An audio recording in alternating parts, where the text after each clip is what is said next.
Welcome back to another episode of Let's Have Breakfast. I'm your host, Jaden Liz, and I'm so excited to introduce the guest we have on today. I haven't done a guest episode in a little bit, I know, but I'm very excited to bring other perspectives and people with different types of experiences on to talk about their life and how they're building their dream life with intention. So I'm very excited to welcome Molly Whiting to our show today.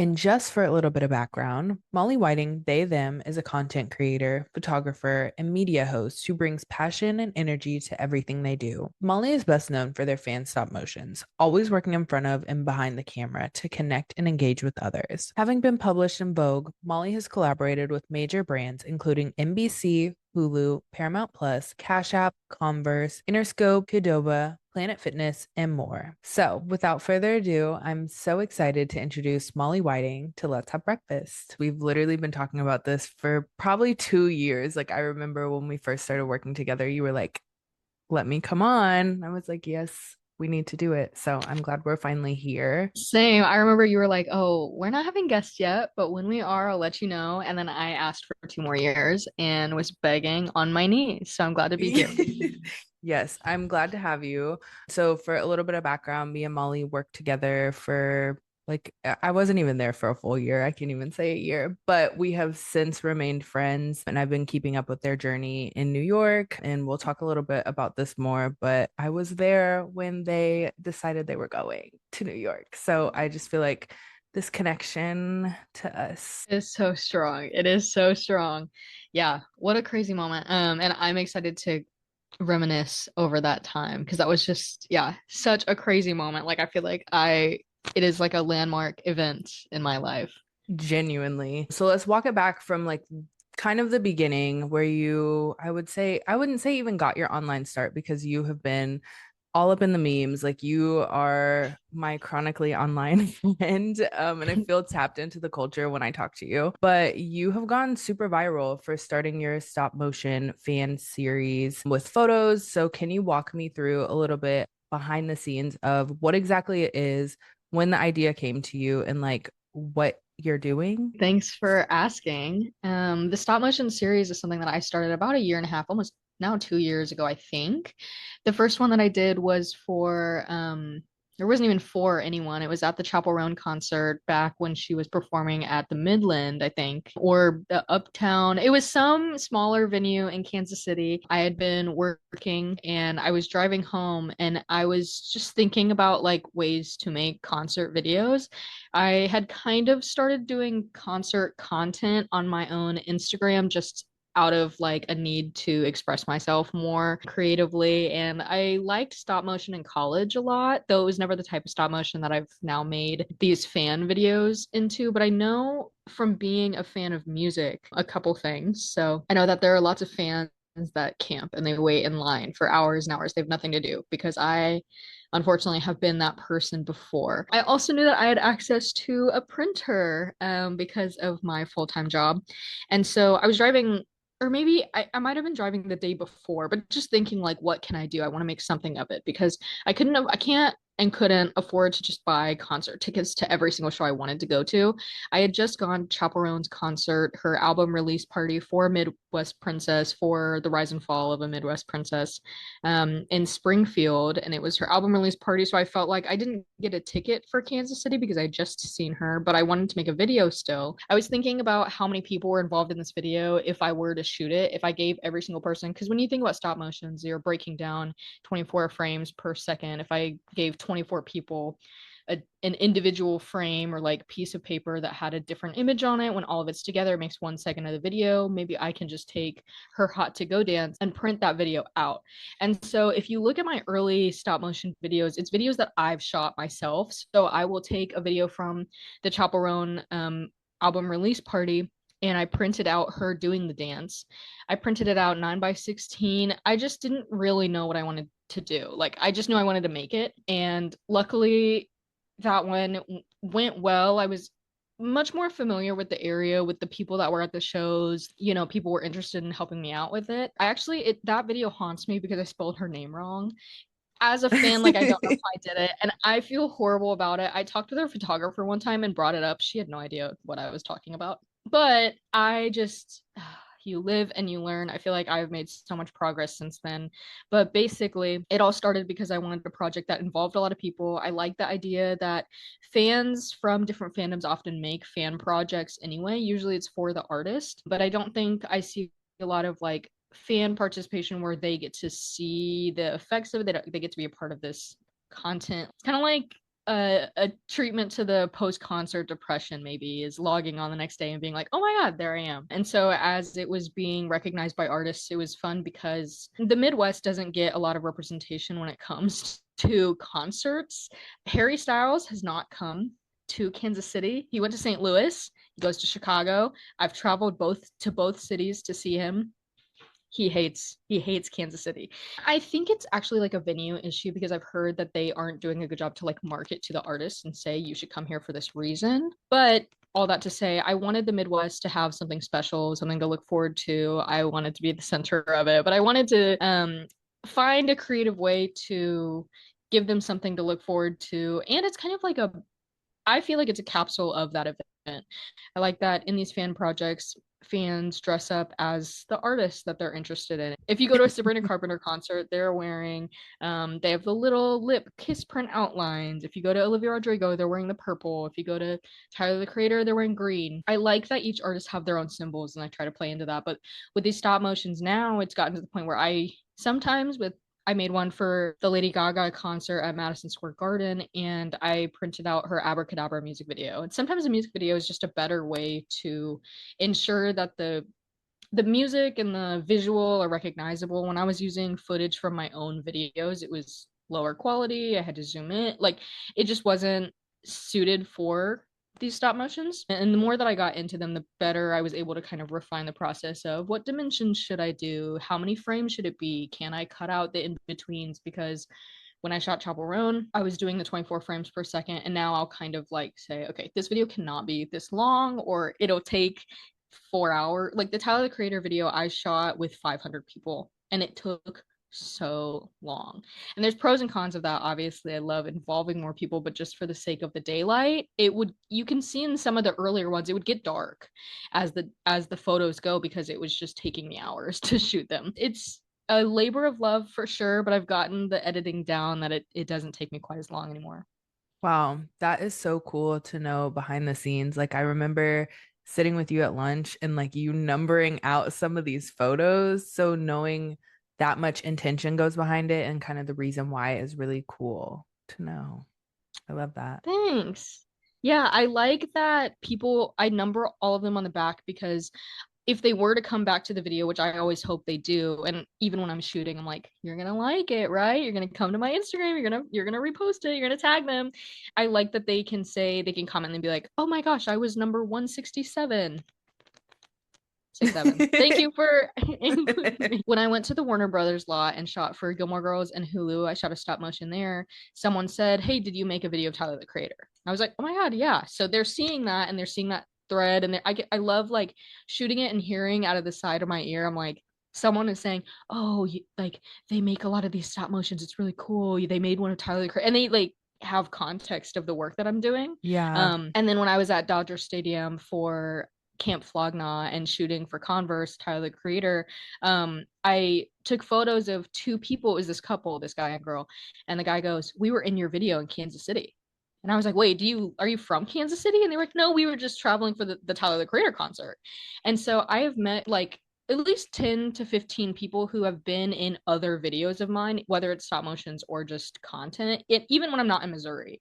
And so it's just really special to be able to move to New York and then find people who have already interacted with me in some way. Makes the world feel a lot smaller. Yeah, that is so cool. Like I have always felt like you were a star and Oh, a star. but when you were first posting this, I was like, this is such a good content idea. And like I just knew it would blow up. So it's really cool to see you getting your flowers, people recognizing like the work that you're putting into it, and then brands too. Like you've gotten to work with some really cool brands and celebrities just based off an original idea, which we need more of because Thank you. I do remember being in the office and begging people. I posted the Chaperone one and I said, "Hey, can you guys like my post? Can you guys go like my post? Go comment on my post."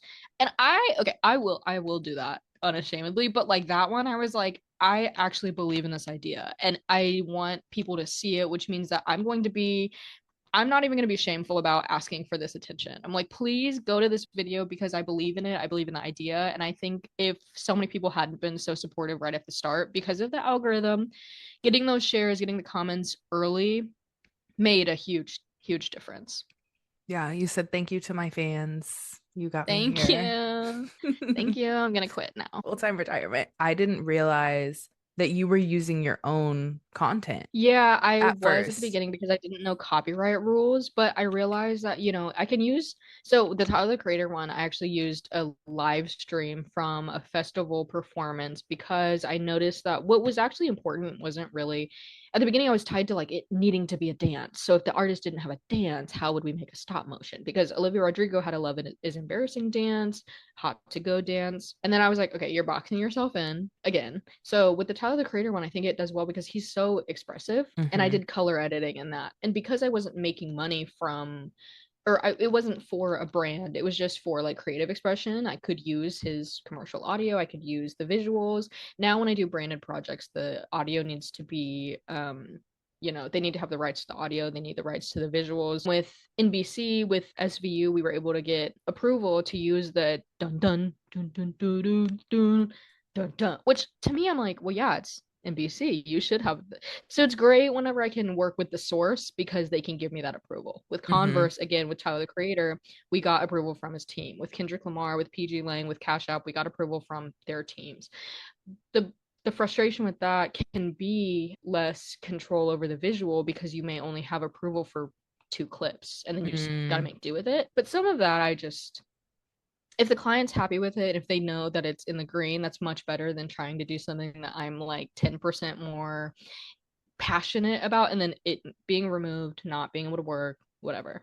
I think too that probably helps set you apart as like creative slash creator versus like Mm, them looking to work with like an influencer or a different creator because you also mm. understand the back end and like the approval process and the legal and like what it means to actually work with a brand because you understand agency life. So, Yeah, I think having an agency background has made the process of being a freelancer so much easier. I don't know if this is surprising or not, but there are so many 20 to 23-year-olds in New York that are like freelancing and making it and doing really crazy cool things, mhm. but they don't know how to advocate for themselves. And so I've talked to people who are making so little money for the views, for the reach, for the things that they're giving to these big clients. I'm like, they have the budget. They have allocated $100,000 to this thing and they gave you 1,200 and you got them 50 million views. Like, you need to lawyer up. I don't know, but I think having, a more perspective on like how much people get paid can help you set expectations and set that rate more accurately.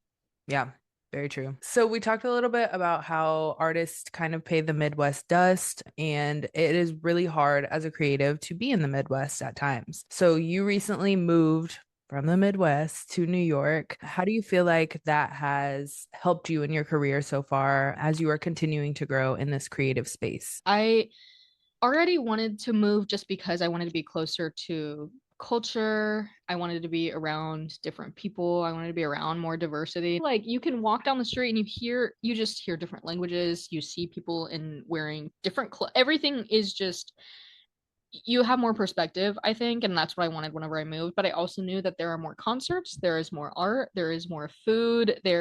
Honestly, also, I should not be driving. I have a license. I should not have been given that license. Like everyone in Missouri should be glad that I am off those roads. So when moving, I felt like number one, this was the best time for me to move. I remember I did quit with 2 days' notice at my previous job, which I have apologized for time and time again. But ultimately, I felt like it was just necessary. You were there whenever I had taken that first, or maybe it was the second call about the internship that I got that Mhm. helped me move to New York. And I remember thinking, I was like, I'm going to have to quit my job if I get this, knowing that I would get it because of the way that the conversation had gone. And also being 23, having worked for a couple years, and not getting an internship would be embarrassing. So I was just like, I swear, like, I'm going to get this, I'm going to move. And luckily, I was able to. It was just great because what I've realized from living here is you never know what kind of conversations you can have that will lead to opportunities, and there are just more opportunities here. So even if you have the intent, for in my experience in Kansas City, even if I wanted to have all these opportunities and I wanted to make these videos, there was two concerts a month. There were two concerts a month I could go to. There just weren't enough opportunities for that, and so each one felt a lot more precious. Whereas here, people will have multiple shows a month for like one band, or even like Lady Gaga was here for like 6 shows, and she's coming back twice more in the coming months.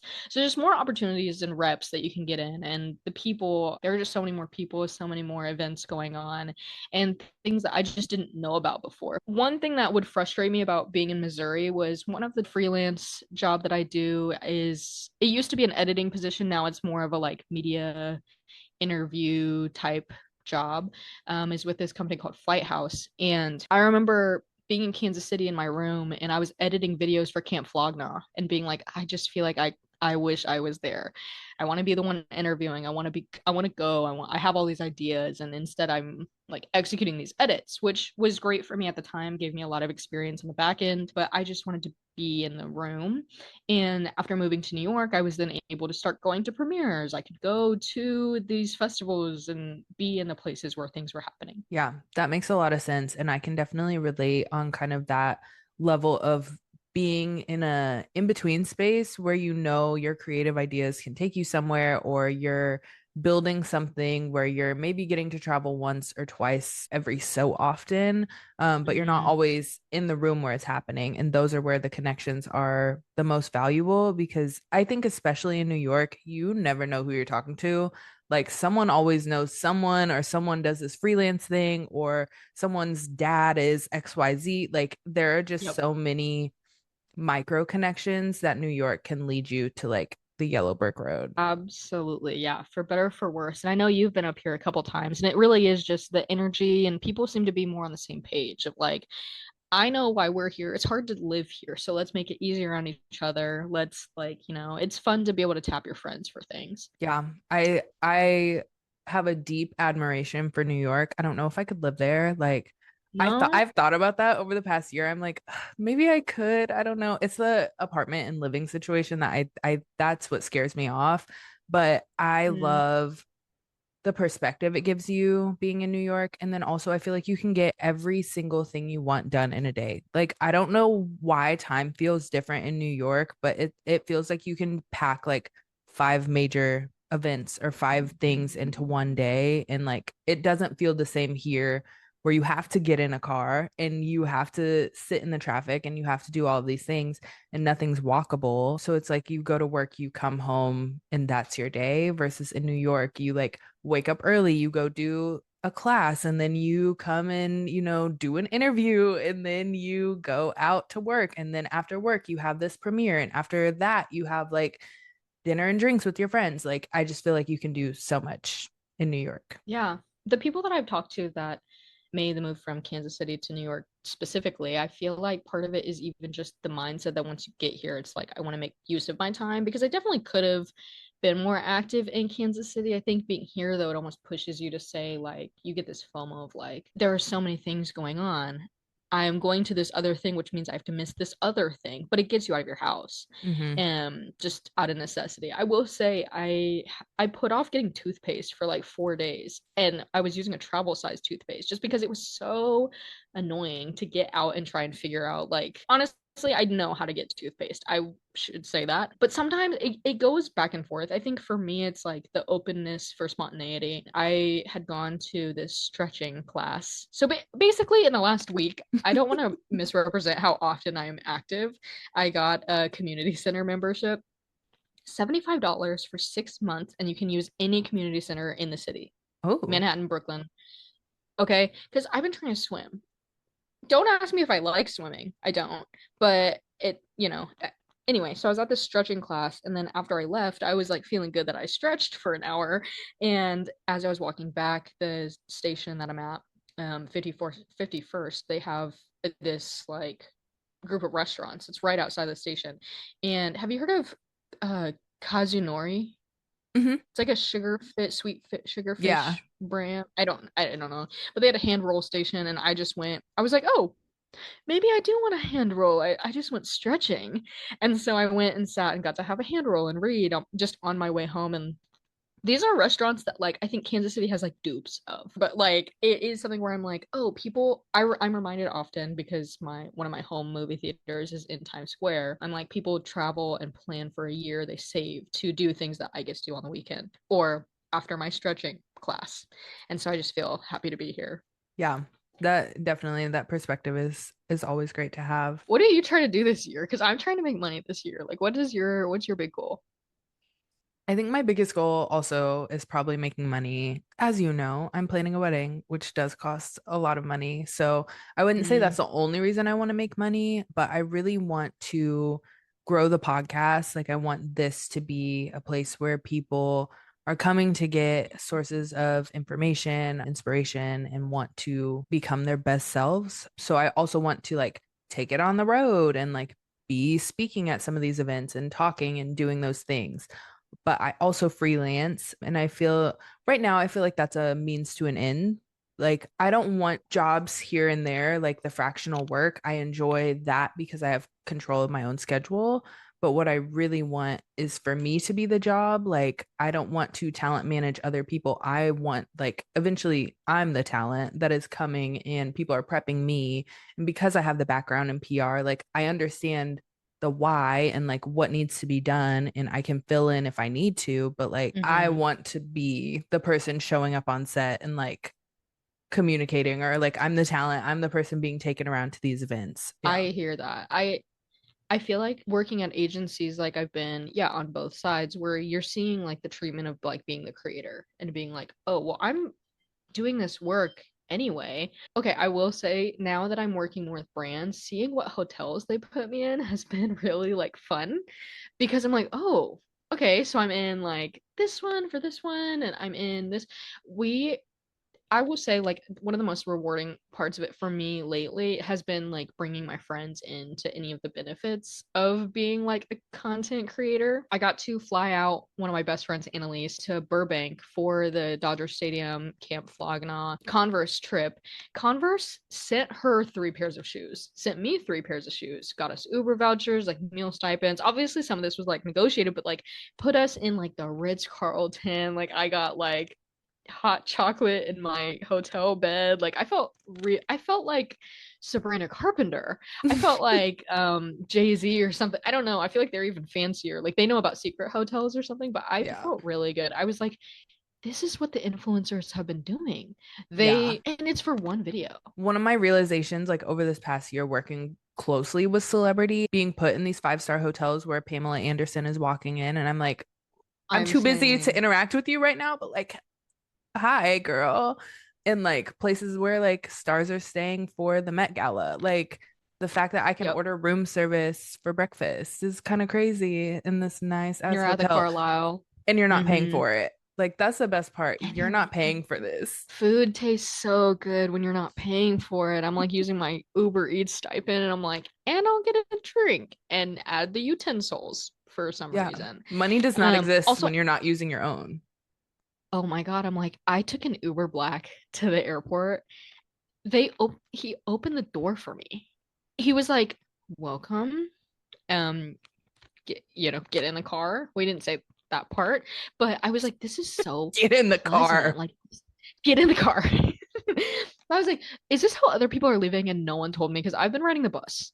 I've been taking the bus to the airport and I could be taking an Uber Black. I get kind of fancy. I'm like, should we get appetizers?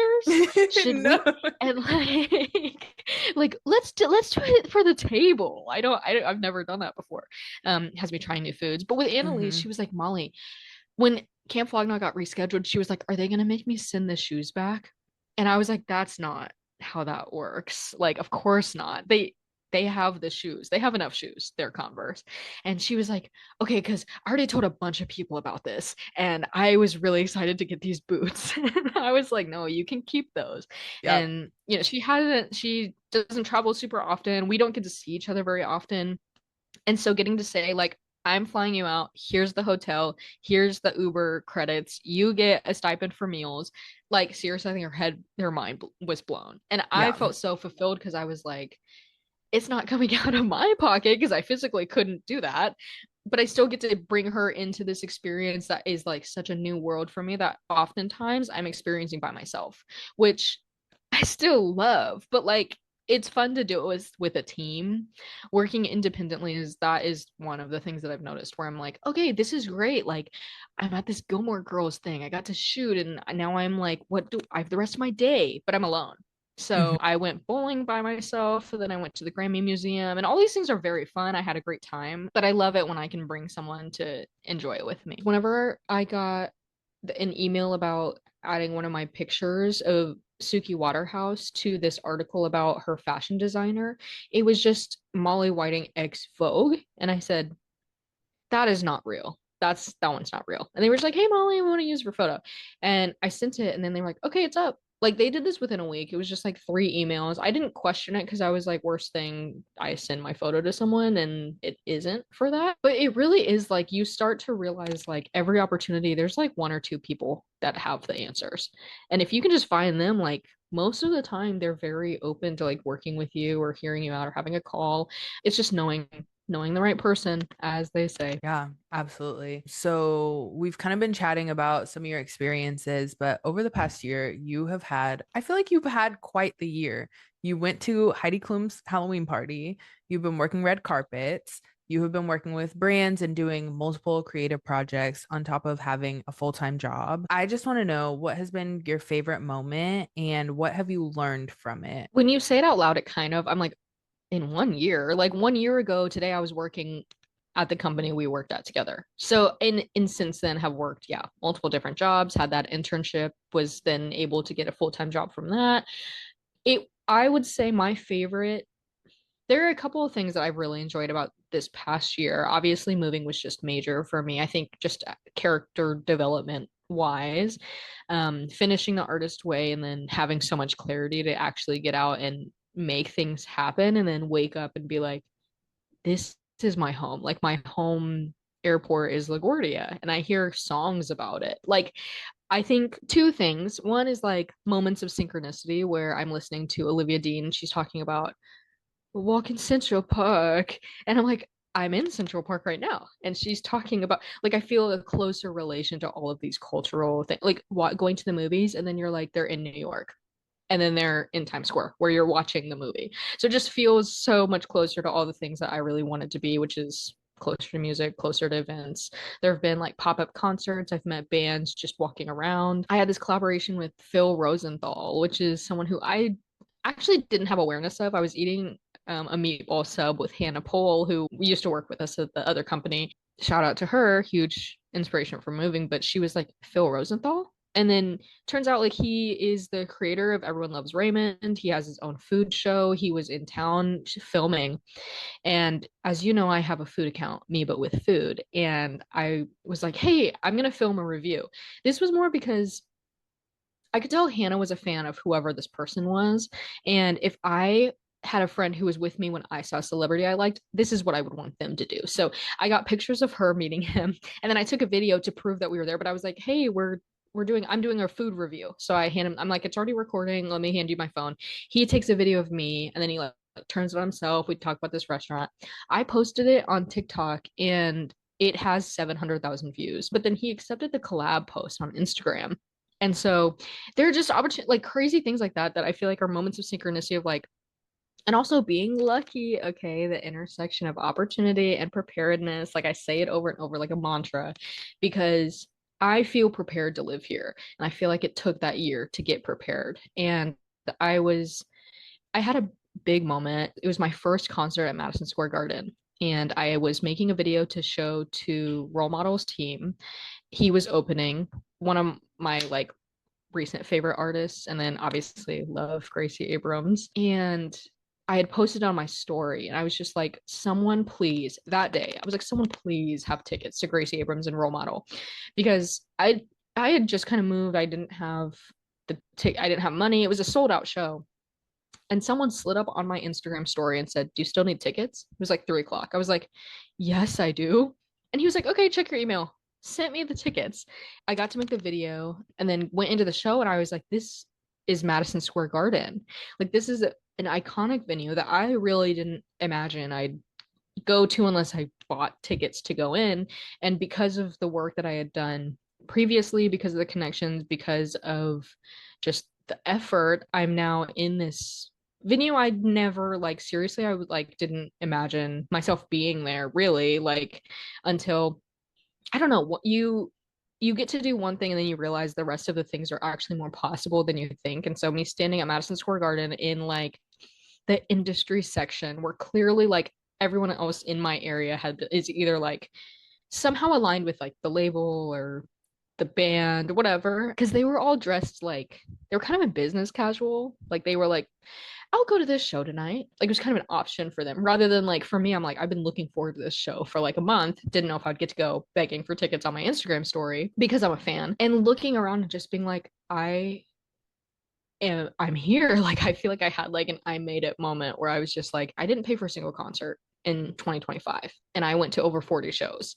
And I'm like, oh wait, am I low key like living my dream already? And obviously like goalposts move and your idea of that can constantly change, but like I think being satisfied with the journey, and I don't know, I would say that concert for me was just like a symbol of the work that it had taken for me to get there, and then just being able to be open to things happening. Like I feel like it's almost exposure therapy for me because living in Missouri you have this like starry-eyed view of what celebrity looks like, and then you go and meet people who are like, oh, they're just passionate about it, and their passion happens to have a lot of exposure to other people.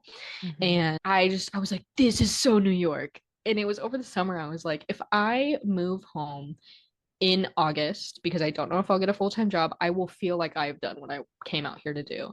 And so now it feels like every day after, and now is just like a plus of those moments. So I am just like, I don't know, I can't imagine what would happen this year that is different or better or whatever than last year, because I was just there are just so many surprising things. So who knows? Your story, I feel like, is such an inspiration of everything can change in 365 days. Like, you truly have to let yourself imagine the best case scenario. And I feel like, did the artist way help you with that?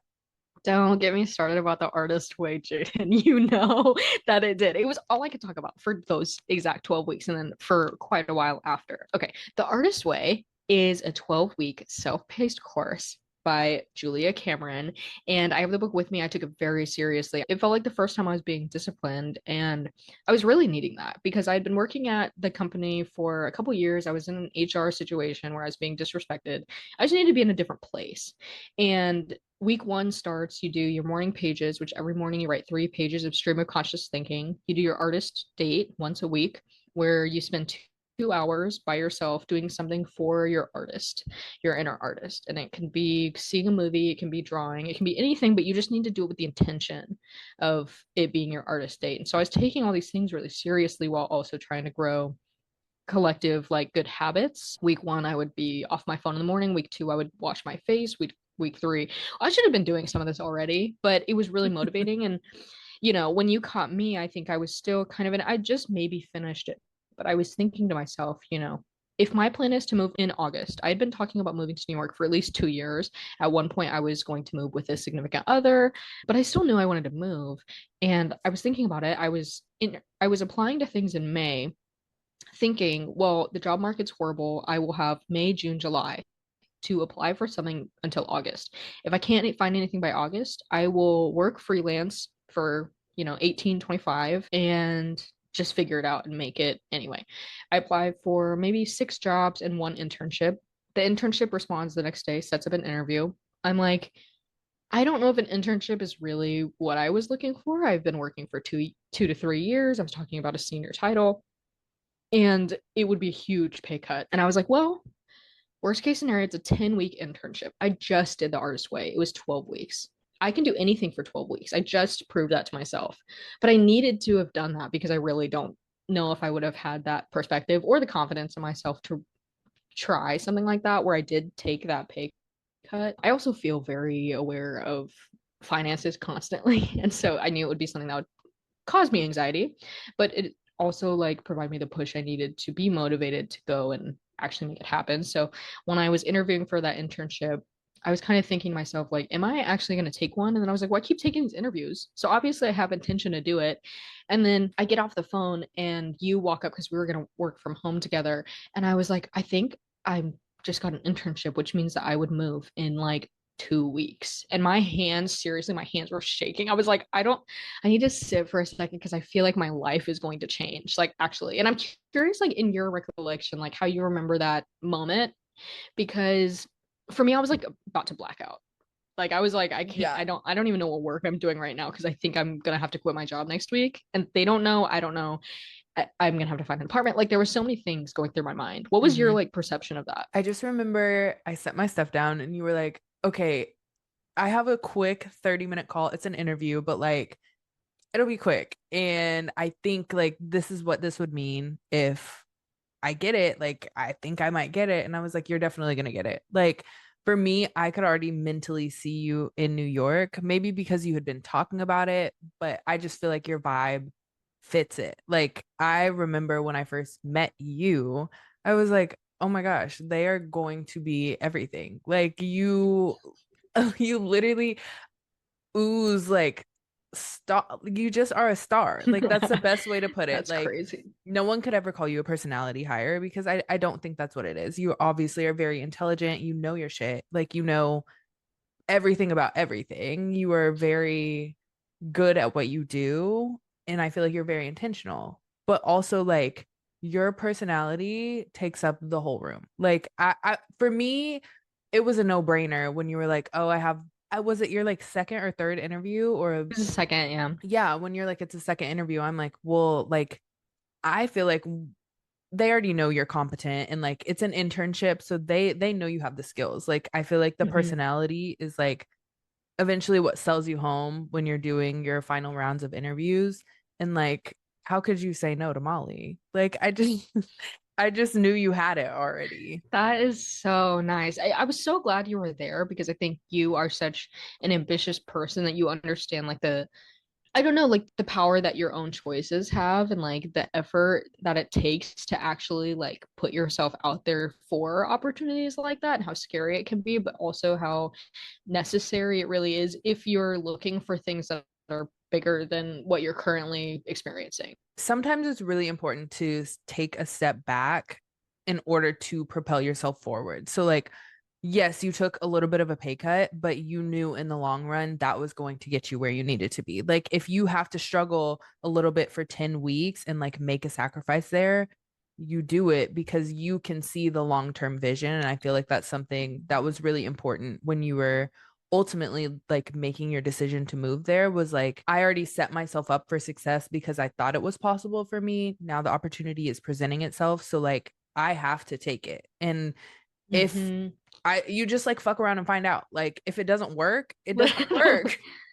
Seriously, I and that's what it was I was like, I can do anything for 10 weeks. It was just great that I was able to find anything and I knew that the company I work for now is great. They're huge and just the opportunities that I knew would be available if I got more time. Like it kind of was like, I'm gonna do this so that it gives me 2 more months. And if I do this, then it'll give me another week and whatever it was, whatever it needed to be at the time, which was horrifying because I don't usually live like that. But I Yeah. also agree with you. It was like so necessary. And I got to take a micro retirement between my internship and my job.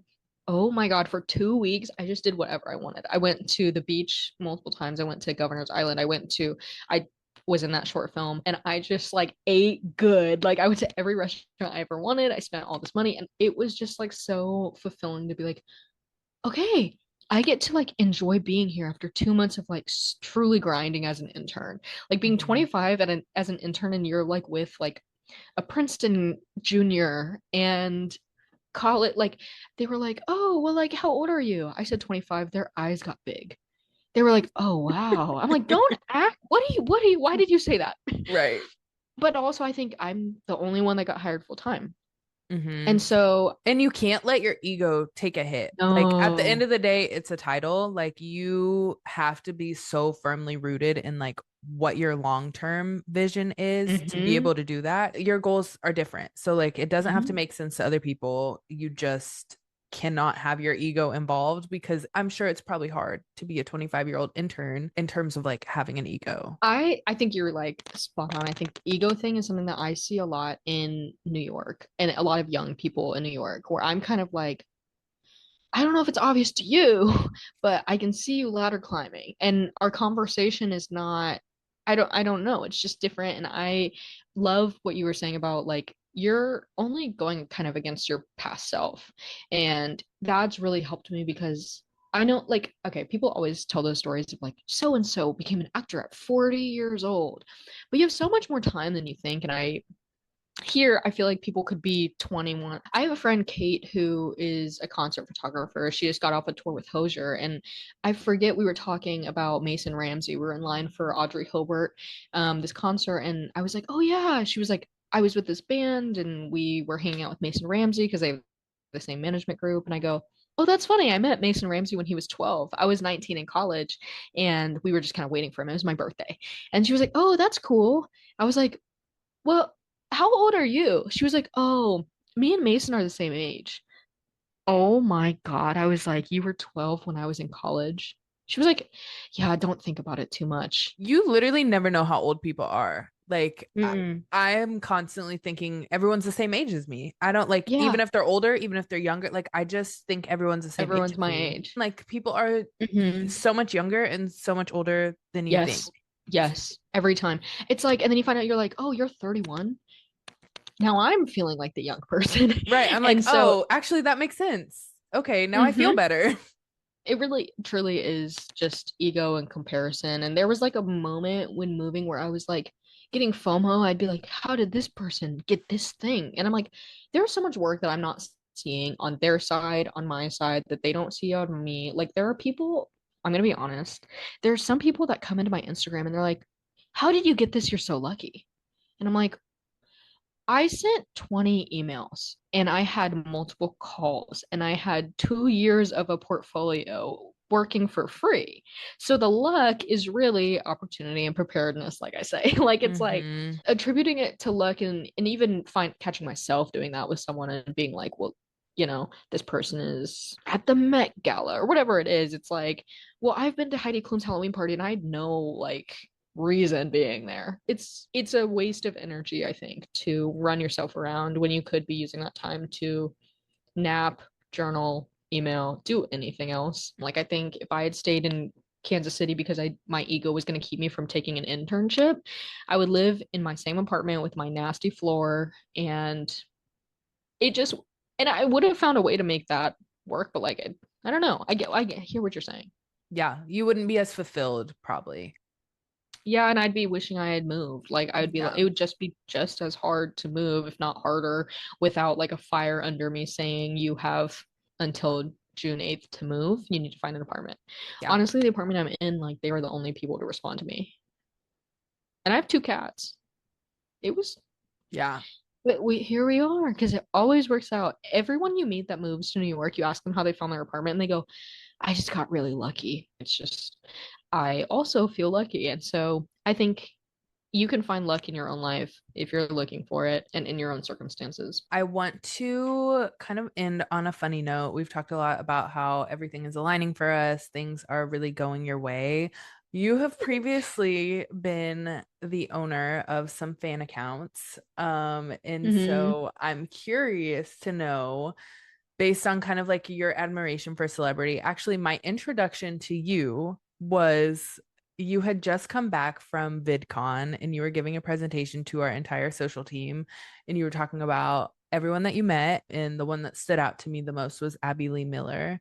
Oh my So gosh. you've always had kind of this admiration for celebrities and kind of that world. So if you could be anyone else for 48 hours, who would you be and what would you do? This is a great question. I would not be Abby Lee Miller. I will say, like, from meeting her, she is exactly how she appears.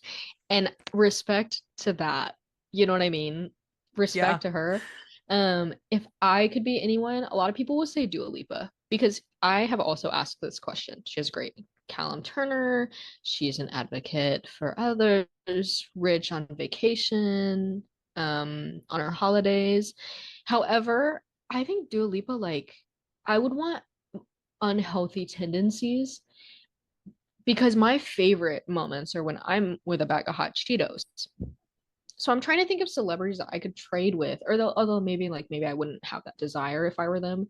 Um, I think it would be interesting to be in like the mind of I love like late night hosts. I think Amelia de Moldenberg is like a North Star of mine creatively because she has her own production company. She can fund like creative projects that she's passionate about, and she put her 10 hours in. Chicken Shop Day is something that took her, she started it when she was in college and she was passionate about it, continued it, got a crew of people that believed in her, and she made it into something that now she's like, taking over the world. She is now doing interviews at events at the Oscars, wherever she's extending it to different types of short form things. I would love to be in her mind, because I feel like it would just be interesting to see what she's thinking next, how she, thinks manages her day. But if I were to go for like a superstar, like I feel like Charlie XCX or like I don't know Harry Styles or someone that just like is so they have such a persona. I would want to actually okay.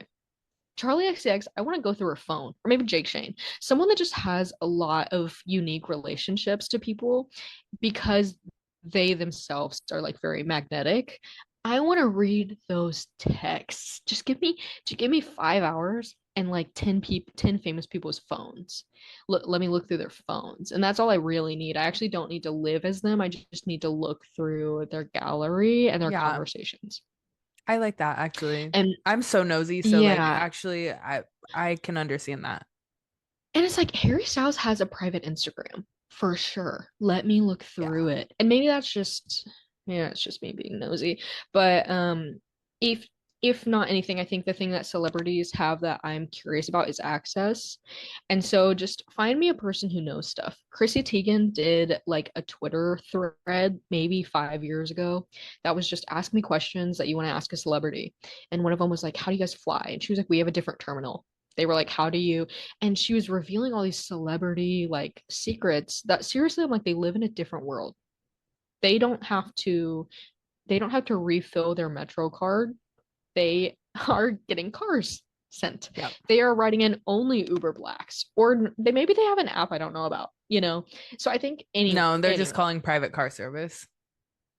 they have a car. Sometimes actually I'll walk downtown and I'll see people like who clearly like they have a car. Like I watched this guy one time, him and a woman, like I don't know their relationship, whatever. They came out of a restaurant. He like shakes the guy. There's a car that drives up. The guy gets out. He has gloves on. He like shakes the man's hand and like ushers the woman in. And I'm like, they're fancy. They're fancy because they don't have to even say a word. They're just now we get in the car. Mm-hmm. I want to be fancy for a day. Um, but not more than that because I think some fancy people like forget how much a banana is, Mm-hmm. and I don't want to be out of touch. Who would Yeah. you say? Hmm. Who would I be? I would probably be Beyonce, honestly. Oh, really? Yeah, I like have to know. I have to know everything. I would be Beyonce because I want to know what it's like to be on stage. Like I would be Beyonce when she's Mm, touring. So like I can see behind the scenes. I want to like know how hard she's actually practicing and like doing all of these things. Like I just like would love to know the ins and outs of like the stage design and like the behind the scenes of like putting an actual show together and then also being Beyonce. I mean, like, come on. it's like decisions she makes. I won't Kids, know until I'm Beyonce. So you won't know until you're Beyonce, but when you are, can you text me from yeah. your from your Beyonce phone and I'll hack in I'll text whichever version of for or what sure. whichever of the 10 phones that you have. So For sure, for sure. yeah. Yeah, no, this was so fun. I'm so glad we got to talk. I mean, even Same. just to feel like this was a FaceTime, like it's just nice to be talking with you. Well, thank you so much for coming on Let's Have Breakfast. I had such a good time talking with you today, and it really did feel like a FaceTime catch up. So I look forward to following every move that you have. I hope the rest of the Let's Have Breakfast fam is staying up to date on what Molly is doing because they are doing very cool things. If this is the first time you are hearing of them, then great, but hopefully it is not the last. So, yay. Thank you. Thank you. What are you having for breakfast?